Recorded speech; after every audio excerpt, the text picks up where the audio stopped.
Hi everyone, I'm Shriya and I'm one of the script writers. And the group now. No, I'm not literature freak. Hey, not a freak. Anyway, I'm Adi. Hello, I'm Sejal. Our local phone addict. Will you shut? I'm Vansh. He's kind of the comedy element of the group. Adi! I get that alone. I'm Manya, obviously the sweetest one. Please, just ignore my hyperactive teammates. I'm Rajvansh. The argument alligator of the group. I'm gonna hit you. Please, folks. No hitting. You say you want a group now. Will all of you please just... I'm Naina, the youngest. All of these people are bad influences, so I do not recommend them as role models. I am hurt. Anyways, moving on. The name of our play is The Rise of Lucifer. That is so dramatic, Sejal. Sorry, continue. The name of the play is The Rise of Lucifer and it's set in the 1300s. It's based on an ancient poem known as a Divine Comedy written by Dante Alighieri, who is also the protagonist of the play. Literature freak, take over. Hey, that's mean. Anyway, since I'm the only one who bothered to read the poem, I subverted the entire... We subverted the entire thing so Dante goes to hell instead of heaven. How did that happen, you may ask? Well, a certain evil someone possessed Dante's mentor Virgil. The play is called The Rise of Lucifer. I suppose they have guessed who the certain evil someone is. Haha, I just read the whole thing. My pleasure. Anyway, the certain evil someone leads Dante through purgatory and heaven, finally stopping at the edge of hell. Now, why did Dante let himself be dragged to the edge of hell? You might remember the evil someone can be his antagonist. I guess. The antagonist poses as Dante's mentor Virgil. Dante revered Virgil immensely, praising him as a spring from which copious floods of eloquence issued. In simpler terms, Dante called Virgil a great poet and speaker whose mastery of the written word was incomparable. Precisely. Sejal, carry on. Sure, Dante followed Virgil behind blindly because the way he sees it, his teacher could do him no harm. He ignores telltale signs because his trust in Virgil is unshakable.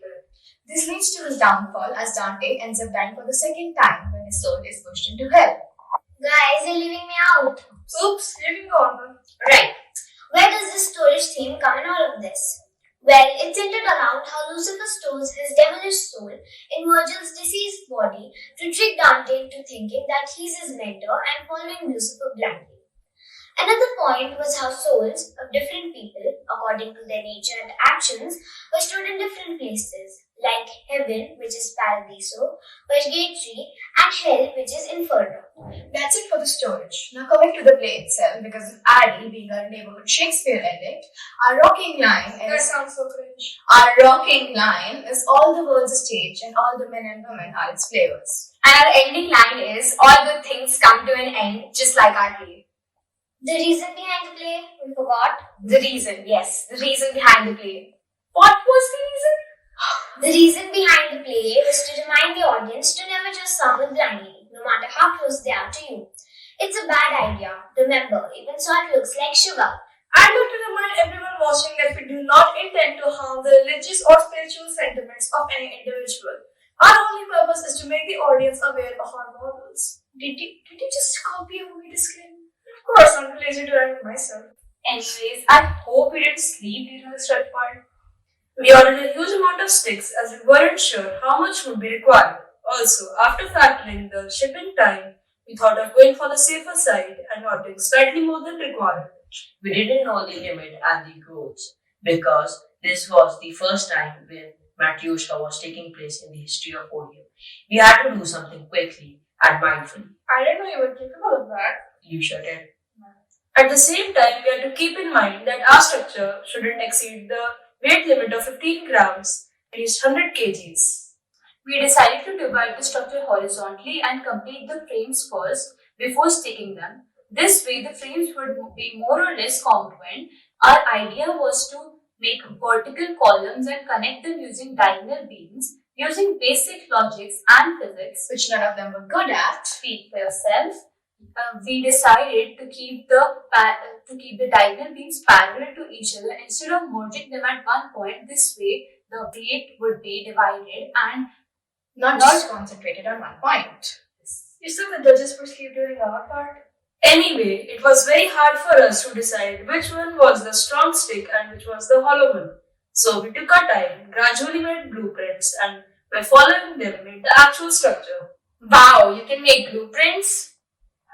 We thought by following particular steps we would be done quickly and the work would be done efficiently. But soon we realized it wasn't so simple. Comparatively, the testing and the trial method was faring very well, so we started making new structures and started testing them. Not to flex, but like we were in way sooner than them. And our play was harder to do. Guys, stop. And you called me group mom. Please just stop, whatever. Due to this, our structure went through drastic changes. We even used math to find out how much glue did we use. We subtracted the amount of wood used from the total weight of the structure, which gave us the weight of the glue used and whether we should increase or decrease it accordingly. It was totally my idea. Accordingly, the size of our structure differed every time, giving way to a final design. Oh, they're done? Finally!